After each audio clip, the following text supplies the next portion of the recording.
안녕하세요. 성낙수 차가버섯입니다. 이번 영상에서는요, 폐암 환자의 입맛을 살리는 방법, 그리고 폐암에 좋은 음식과 식이요법에 대해서 알려드립니다. 폐암은 다행히 다른 암들에 비해서 식생활에 큰 영향을 받지 않는 암으로 알려져 있죠. 음식보다 폐암은 호흡하는 대기, 즉 공기에 더 영향을 받는 편입니다. 따라서 폐암 환자분들은 식생활 관리에 특별한 주의를 기울이기보다는 충분한 영양 섭취를 통해서 체력을 회복하는 데 이 식사에 초점을 맞추시는 것이 좋아요. 특별한 주의점이 없는 식이요법 식생활 관리라고는 하지만 절대적으로 지켜야 할 필수 요소는 하나 존재합니다. 바로 금연이죠. 4천여 종에 달하는 발암 물질을 보유하고 있는 이 담배는요, 모든 암 치료 중의 환자들과 암 생존자들이 첫 번째로 피해야 할 악이지만 특히 폐암 환자들에게 담배는 직접적이고 치명적인 독이 됩니다. 폐암 환자의 입맛, 미각을 살릴 수 있는 가장 좋은 방법이 뭐냐고요? 그 첫 번째가 바로 담배를 끊는 것입니다. 치료 중에는 환자들이 입맛을 잃어서 식사를 충분하지 못하는 경우가 많아요. 하지만 담배를 끊으면 미각이 살아나서 식사량을 늘리는 데도 도움이 돼요.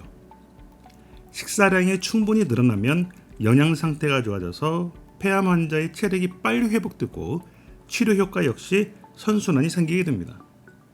폐암의 식이요법 식단 가이드는요, 크게 폐암 치료 중일 때와 치료 후 식이요법으로 나눌 수가 있는데, 이번 저희 성낙수 차가버섯 폐암 식이요법 건강정보 1편에서는요, 폐암 치료 중일 때의 식이요법 정보를, 그리고 다음 영상에서 치료 후 식이요법에 대해서 이야기를 나누겠습니다. 폐암은 다른 암에 비해서 치료 기간이 긴 편입니다. 따라서 항암 치료의 부작용으로 치료 후반기부터 식사 섭취량이 줄어들어서 체중이 많이 감소하는 경우가 많아요. 이럴 땐 환자의 취향에 맞춰서 조리법을 달리하거나 다양한 재료를 사용해서 입맛을 잃지 않도록 노력해야 합니다. 자극적인 맛의 음식은 피해야 하겠죠. 하지만 살짝 새콤하거나 매운 음식이 입맛을 돋우는 데는 효과가 있어요. 또 느긋하게 산책을 하거나 맨손 체조 등의 가벼운 운동으로 규칙적으로 몸을 움직이는 것도 식욕을 돌게 하는 데 도움이 됩니다.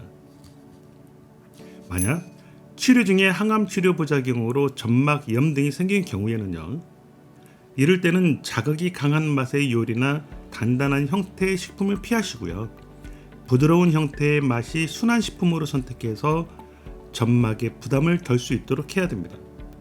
입맛이 없거나 점막염 등으로 한 번에 충분한 식사를 하기가 어려운 경우는 식사량이 부족하다면 사이사이 간식을 챙겨서 먹어 보충하도록 해야 되죠.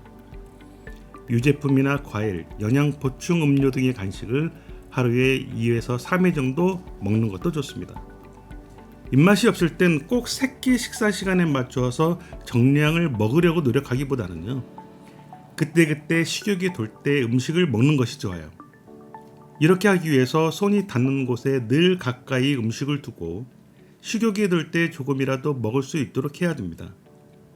하지만 이마저도 도움이 되지 않을 만큼 식사량이 심각하게 줄어든다면 의료진의 도움을 받아서 경관급식 또는 정맥 영양 공급을 통해서 영양을 공급받아야만 해요. 환자가 식사를 잘 못하고 체중이 자꾸 줄어든다면 이때는 꼭 의료진과 상의해야 합니다. 환자가 충분한 식사를 하지 못해서 영양 부족 상태가 되면 체력이 떨어져서 항암 치료 자체가 중단될 수 있기 때문이죠. 그러므로 환자는 치료 중에 가능한 정상 체중을 되찾고 유지할 수 있도록 계속 노력해야만 합니다. 식이요법인 조기복막감, 입과 목의 통증, 여러 가지들의 구토, 설사 등 항암 치료 부작용으로 나타날 수 있는 증상이 있을 때 어떻게 식사를 하는 것이 좋을까? 이거에 대해서는 다음 영상에서 함께 소개해 드리겠습니다. 이 보시는 자료는요, 폐암에 좋은 음식들을 모아서 표로 정리하였어요. 이 내용을 참고하시길 바라고, 저희 상라스 차가버섯 알려드린 치료 중 폐암 식이요법 정보는요, 차가버섯 제품과 무관한 건강 정보입니다. 상라스입니다.